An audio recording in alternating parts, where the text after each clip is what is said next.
Hello and welcome. First, I'd like to thank the library for having me here, but just as important, all of you who were brave enough to show up to talk about haunted Michigan from the safety of wherever you're watching this program from. So with that, let's begin.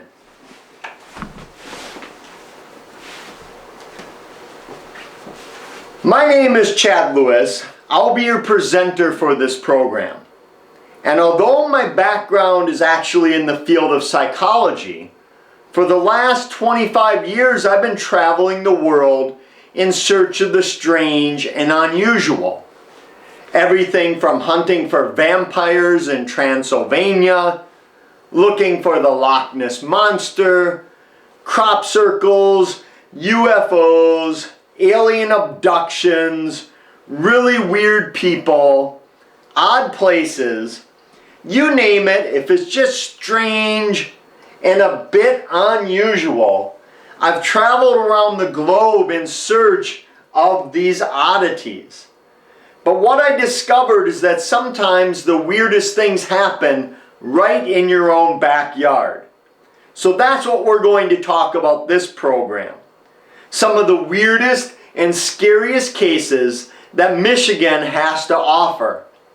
For the next 45 minutes or so, we will take a tour across the entire state. I'm going to provide you with the background, the folklore, the eyewitness accounts. I'll talk a bit about some of our research at these places. Heck, I'll even provide you with the directions to these places. But I'm going to leave it up to each and every one of you. And whether you're a die-hard skeptic or a true believer or somewhere in between, I'll leave it up to you to venture out to these places and come to your own conclusion as to whether or not you believe the legends. Of course, all of us have seen programs on TV about ghosts and hauntings. But it's a much different matter when you're actually out there looking for it on site. Because when you're out in the middle of nowhere and you see that shadowy creature lurking from tree to tree, you simply can't turn to another channel and forget all about it. So with that in mind, let's explore some of the most haunted places in Michigan. For this program, let's start up in the UP, the Upper Peninsula. Because, as the saying goes, only trolls live underneath a bridge. So we'll start up in the north woods of the UP and work our way down through the state. First stop, perhaps the most infamous haunting in all of Michigan. A place called the Paulding Light, not too far out of Watersmeet.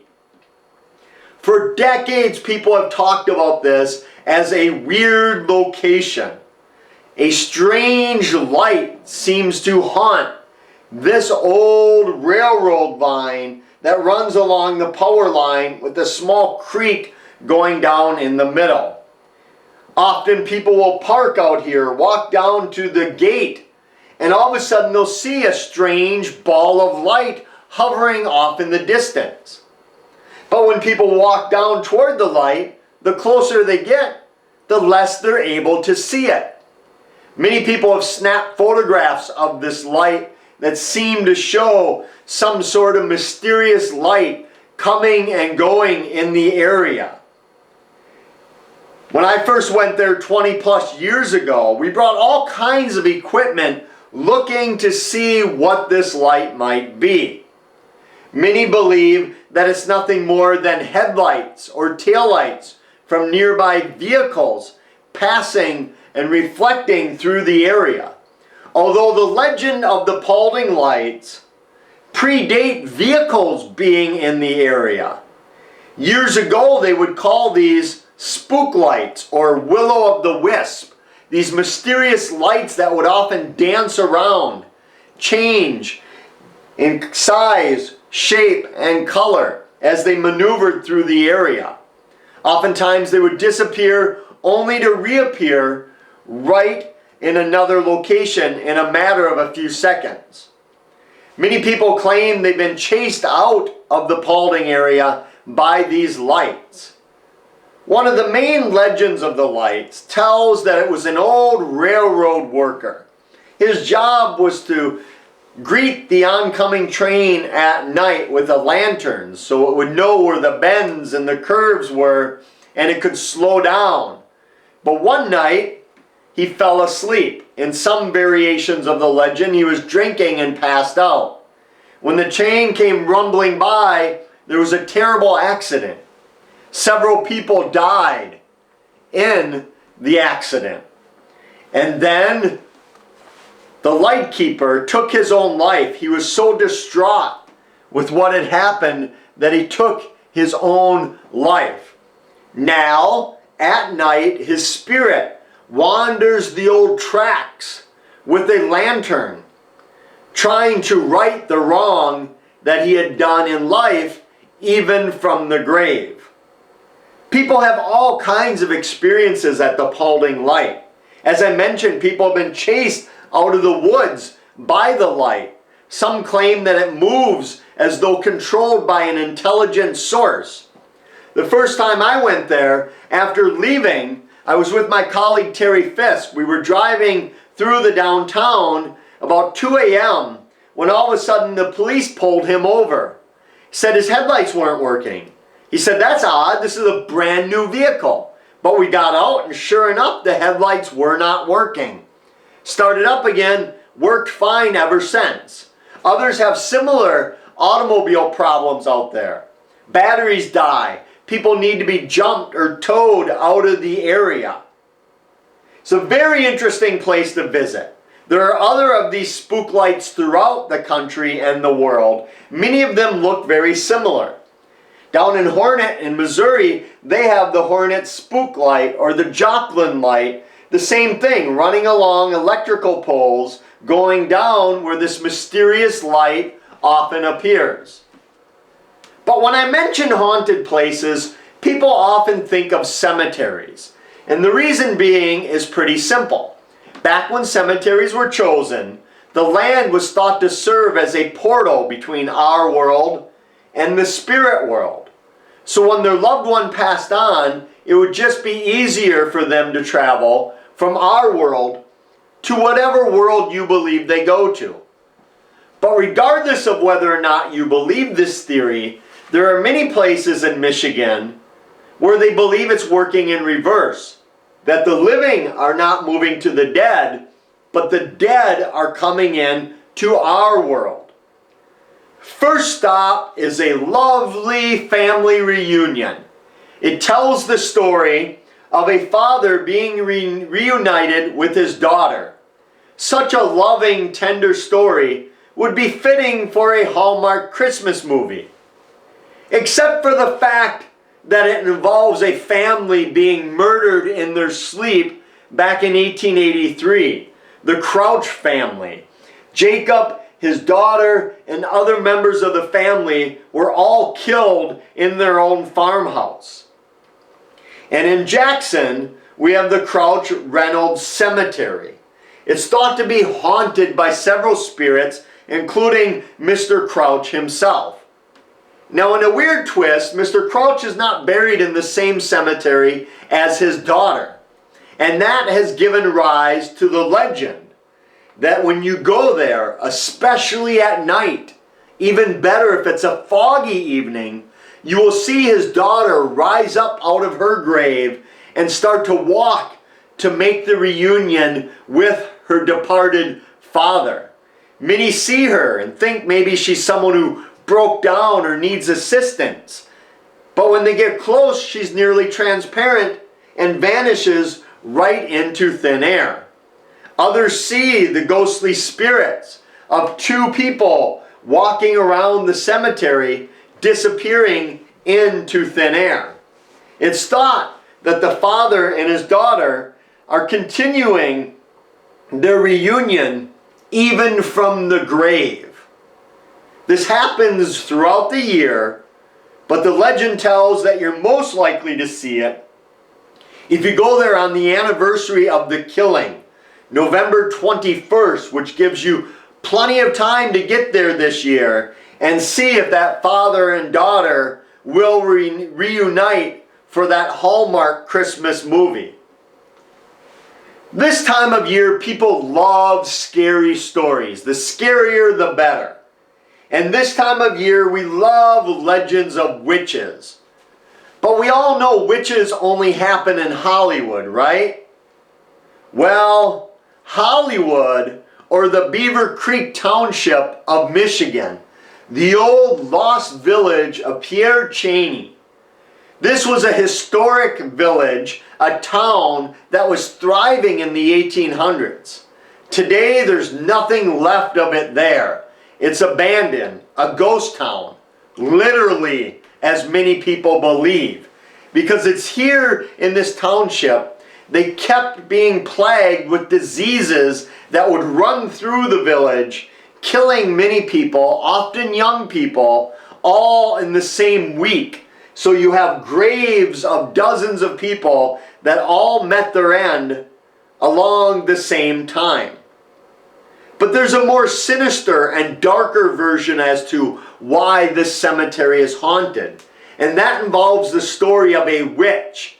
It was said that a woman was practicing the dark arts, witchcraft, bringing disease and famine to the area. So the townsfolk wanted to stop her and ended up taking her life at the end of a rope out at the cemetery. Since that time, many unsuspecting visitors report seeing weird balls of light similar to these floating throughout the area, again changing in size, shape, and color as they move about. Others hear disembodied voices of people in the woods talking, but no one can ever be found. Others claim to see the ghostly images of young children laughing and playing in the cemetery where they met their final end. One of my favorite stories of the cemetery is the dare. A lot of haunted places have dares attached to them. You have to do something in order for the legend to come true. And the legend at this cemetery is that if you take anything from the cemetery, whether a piece of a gravestone or some trash on the ground, you'll be cursed with bad luck until the day you bring it back to that cemetery. And the cemetery's out in the middle of absolutely nowhere, ensuring that while you're there, nobody will bother you, at least not, again, anyone who's alive, that is. Dansville has another interesting story of a witch, and it involves Seven Gables Road. One of those roads everybody knows for its haunted reputation, a place many do not want to venture, especially after night. Legend is there was a witch out in the area, and years ago, again to ward her off, they took a match and burned her and her house to the ground. Years later, this house was up on the property, giving it the name of Seven Gables Road. The house is long gone itself, but many believe the area is still cursed by a witch. When I first went out there, everyone I spoke with told me, do not go out there, stay away. This is a place where odd things happen. Of course, the oddities are similar to all other haunted areas. Weird noises, odd lights, the feeling that you should not be there. A creepy, eerie feeling that you should leave and that you should not venture back. In fact, one of the dares of this place is the dare that the last person to come out of the area and cross over the gate will be cursed with bad luck until the day they die. I've taken hundreds of dares from around the world. 99.9% of them are bad luck, mishap, misfortune, or death that will follow if you do these dares. Very rarely is it anything ever good, that if you do the dare, you'll find true love or win the lottery. So if you're going to do any of these dares, do so at your own risk, because I would rather not put you in my next program as another ghost haunting these areas. In Jackson is a unique old story coming from the Hillcrest Memorial Park, and it involves a young girl by the name of Little Mary. She was born in the 1800s, and at 7 years of age, she passed away. At that moment, her mother had a dream in which the daughter came to her after being buried and said, "Mom, I'm alive. Save me, dig me up, don't leave me here." It was said that the mother was so distraught that she had her daughter's body dug up. And according to legend, they found deep scratch marks on the top of the coffin of young Mary's gravesite, leading to the belief that this young woman was buried alive. Unfortunately, it was too late, according to legend, when they dug her up. She had died. The only evidence of her struggle were the deep scratch marks on the top of the coffin. It didn't help that her family was a prominent family in the area. It's a great story. People go out there now, and it is said that when you go there, you will hear scratching and clawing and even voices coming from the grave of this young girl who's now in a private area of the graveyard. But as I said, it's a great story, but is it anything more than an urban legend? Is it anything more than folklore? Was anyone ever buried alive? Well, yes, we know thousands of people were buried alive. We know this because we have thousands of newspaper accounts from the late 1800s, early 1900s. Now back then, whether you were in a diabetic shock or in a coma, doctors would often pronounce you dead. But lo and behold, many people, some of which were even at their own funeral, would pop up just in the nick of time to be saved from being buried alive. Today, with modern science and medicine, we look at the fear of being buried alive as old superstition, nothing to be afraid of. But our great-grandparents were so terrified of being buried alive, they came up with several inventions. My favorite was this. It's called a cemetery bell, and it does or did exactly what it looks like it would do. It was a bell that would sit above your grave with a rope on a pole going down into your casket. So if you awoke in time and found yourself buried alive, all you'd have to do is tug this rope, it would ring the bell and alert the caretaker who lived there that you had been buried alive and they could come and rescue you. But there was one problem with this invention though. On many nights, the wind would set these bells off, giving the caretaker quite a scare, thinking everyone had been buried alive. It was your responsibility after a loved one died to sit around their grave at night to make sure that they were truly dead, that they wouldn't rise up out of the ground and come back looking for revenge on those who had wronged them.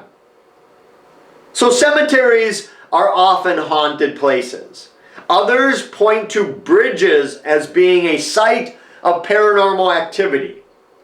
They believe that bridges, much like they connect the water to the earth here in our realm, also connect the spirit realm to the living realm, or the supernatural realm to the natural realm. They're a place of many hot spots. As I mentioned earlier, only trolls seem to live under bridges. But in Michigan, there are numerous bridges that all have odd, haunted stories. Including if you go to Hemlock, you'll come to the Dice Road Cemetery and Bridge. It was on this bridge that the legend tells many years ago, two distraught young girls made a suicide pact. They had gone crazy, lost it, went psychotic, went out to the bridge and took their lives at the end of a rope. It is now believed that their spirits haunt this bridge. Many see the phantom apparition of women hanging from the ropes. Others claim that the nooses will disappear and vanish right before your eyes. Many people go to the bridge and wonder how it would be possible for two women to actually hang themselves there. The bridge isn't big enough, even if you account for being over the side of the bridge. But what many of these visitors don't realize is that this bridge is relatively new. The previous bridge from when the legend originated was a large iron truss bridge that had plenty of room for people to string up a rope. But regardless of the origin, people still go out there and have odd experiences. Most of the time, unsuspecting motorists passing over the bridge often see what appears to be a woman in a flowy white gown on the side of the road. Most slow down not to hit her or to damage their vehicle, only to see her vanish right before their eyes as though she was not there. Almost as though she was a vanishing hitchhiker out on the road where she met her end. If you follow the road for a bit, you will come to the local cemetery. It is said that the spirit of the woman often walks down to the cemetery. And at night, people often see what appears to be some type of weird hooded figure, dark, standing behind gravestones, vanishing when people try to get a closer look or to snap a photo of him or it. And I have to say, even if you don't believe the legend here, it's a pretty creepy area to be at by yourself. When you're walking down the road from the bridge at midnight, you can't help but to have your mind start to conjure up images of those two young girls, their grisly spirits coming after you in the middle of the night. East China has another unique story of a bridge, the Putty Gut Bridge. The story goes back for many decades on this lonely road. One of the more common told legends tells that many years ago, a man was at the local bars and he was very intoxicated. And as he was driving home, he lost control of his vehicle, swerved off the bridge, and met his watery grave inside the river. But when townsfolk went to look for him, his body was never discovered. That has led to the story of people believing he still haunts the place where he met his end. Many report seeing phantom headlights or taillights coming up either in front of them or behind them on the bridge. As they get closer and they should be able to make out who or what is coming, the lights simply vanish into thin air.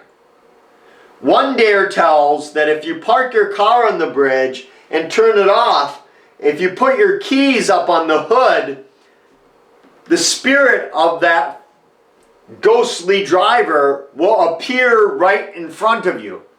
Luckily, the times that I've looked for him, he has never appeared, or maybe unluckily, knock on wood, maybe he will appear for you. Now, you can't throw a rock in Michigan without hitting a lighthouse that is thought to be haunted. In fact, you have more lighthouses in Michigan than any other state, and most of them seem to be haunted. One of my favorites is a place called Big Bay Point Lighthouse, up on the point overlooking the water of the bay. It's now a bed and breakfast that you can go and spend the night.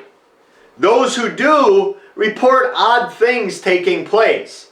Often when they're out and about for the day, sightseeing, when they come back they find things have been rearranged and moved by some unseen force. Others will hear weird knocking or rapping on their door. But when they go to investigate, nobody can be found.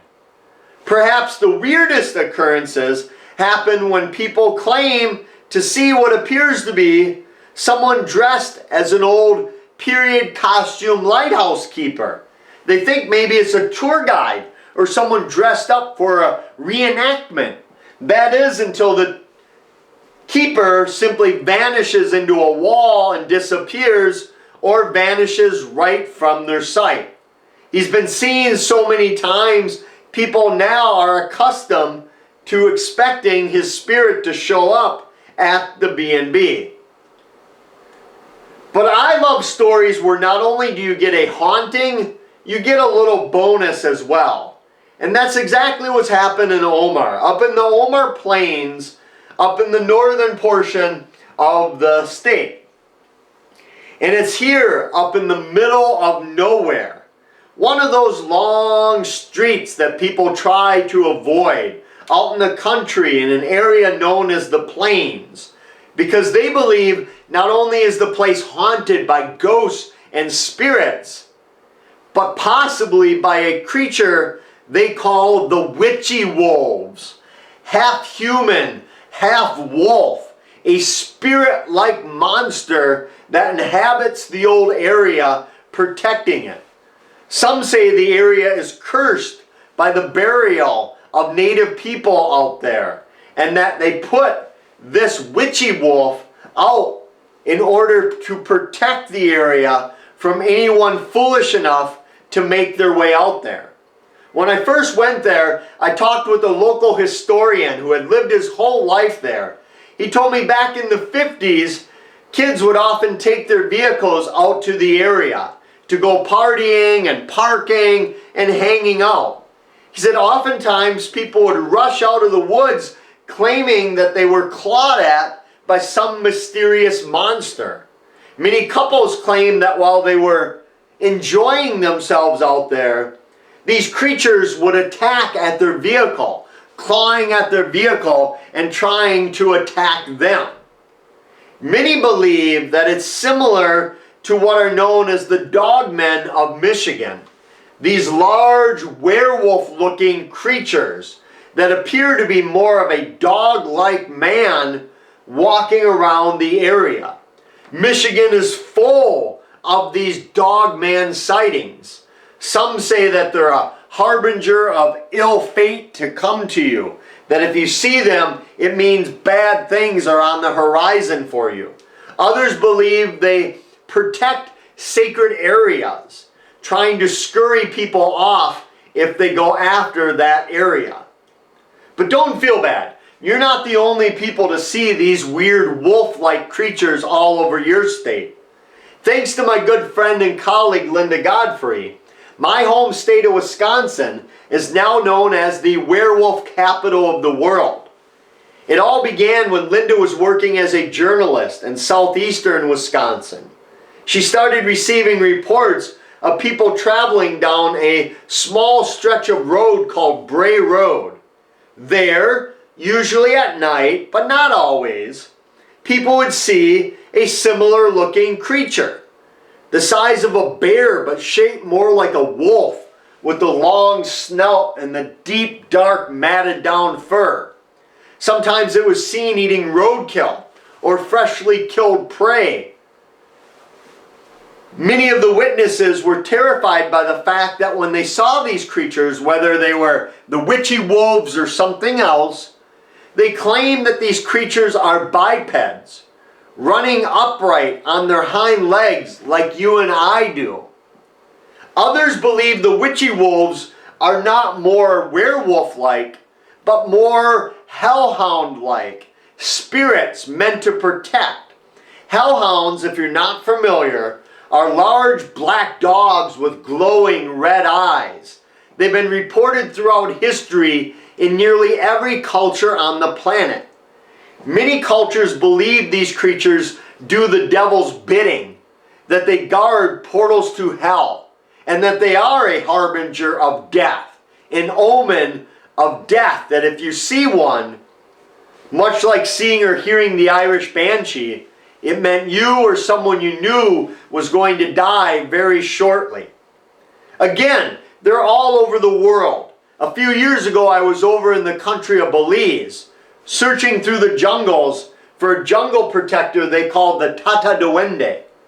Everywhere I went looking for this diminutive, backward-footing creature, villagers said, you better get back here before nightfall, because if you're not back before the sun goes down, you might encounter one of our hellhounds. They called them cadeos.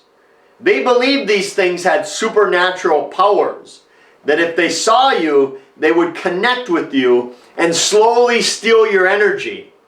And unless you could find a powerful shaman or a bush doctor, you'd be dead within a week of seeing these creatures. So being the researchers that we were, we made it a point to stay out past dark every night, and luckily I'm still here today. But the hellhounds seem to be patrolling the area, guarding secreted areas too. So what's happening up on the plains and in many other portions of Michigan? Are there werewolves? Are they hellhounds? Are they dogmen? Or something even more sinister? I'll leave it up to you to venture out on your own.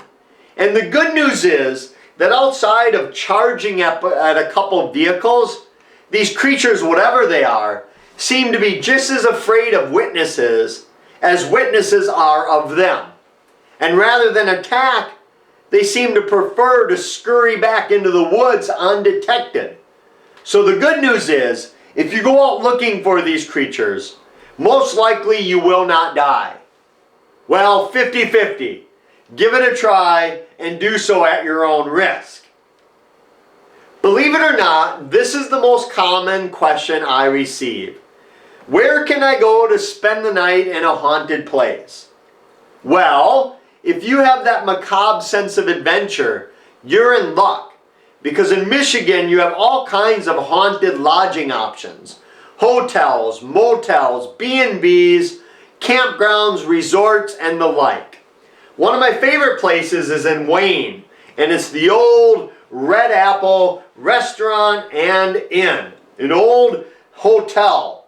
One of the roadside motels that gets a haunted reputation.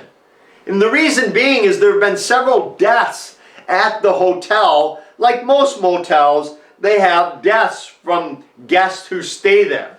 Only one murder that we know of, but several other tragic deaths. Those staying in the rooms report objects moving on their own as though thrown by some unseen force. Oftentimes they'll see shadowy figures. Lights will turn off on and off on their own. Toilets will flush. Faucets will turn on by some unseen hand.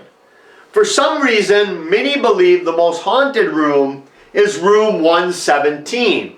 But when I talked to the owners and managers of the place when I was there, they had no idea why that would be a room that would be haunted.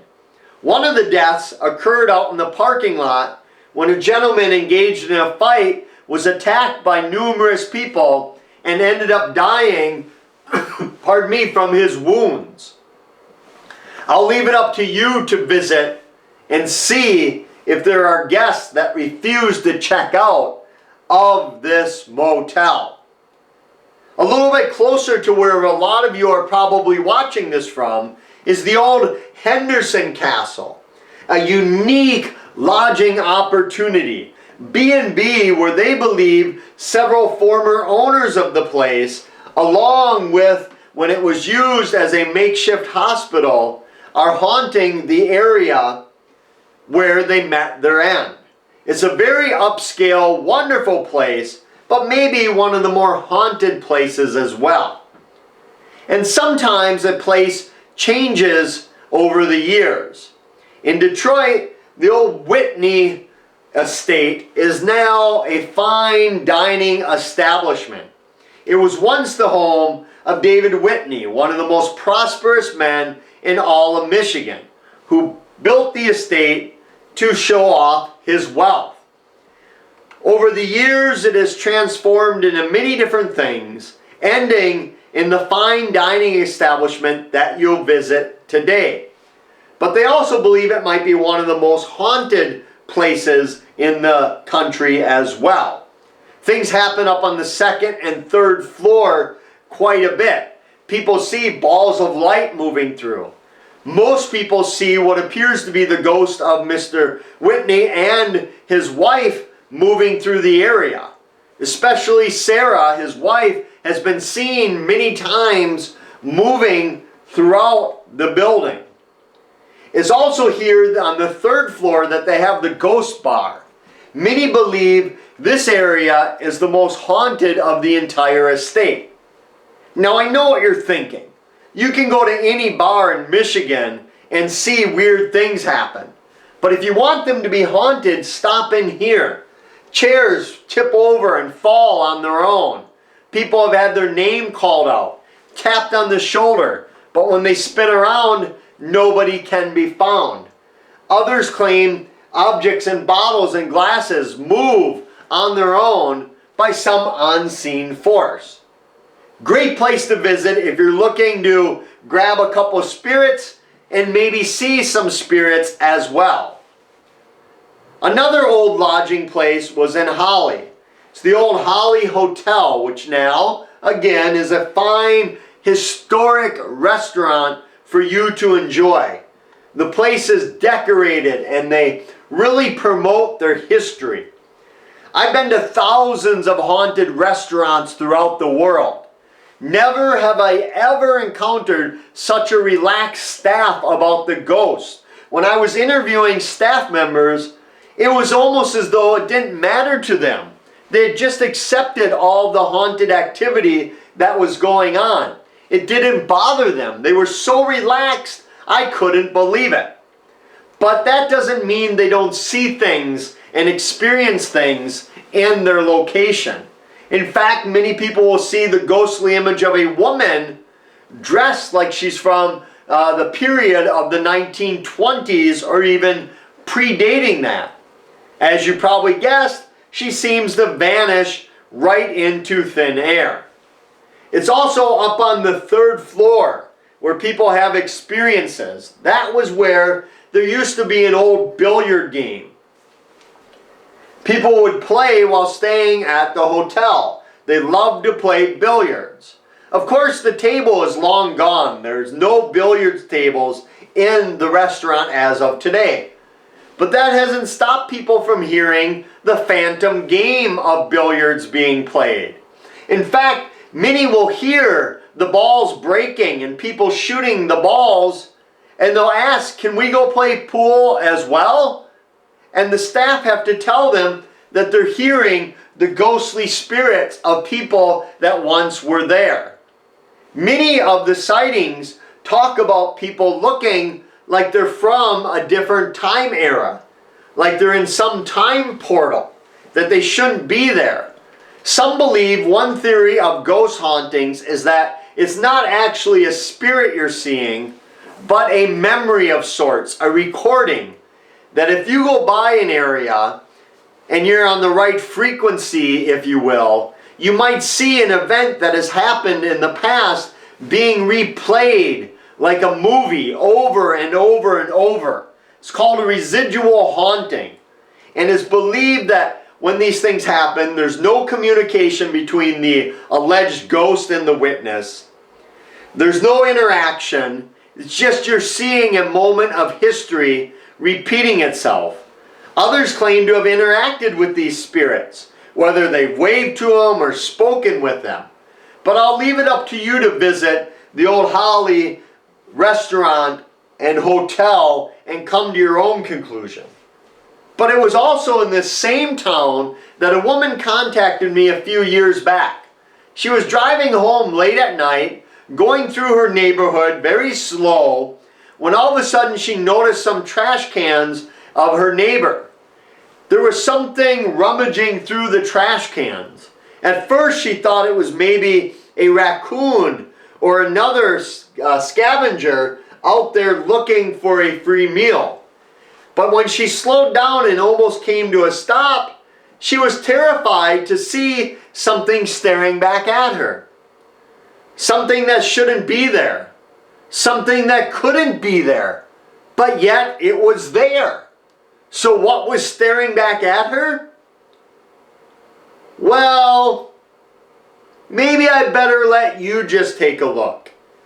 This creature, she said it was about 3.5 to 4 feet tall, mouse-looking creature with huge ears and saucer-like red eyes. It looked up at her and gave her the impression that she shouldn't be seeing it.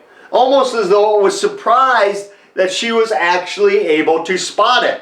As she watched it, it scurried off on all fours, moving into the woods. She was convinced she had seen something out of the ordinary.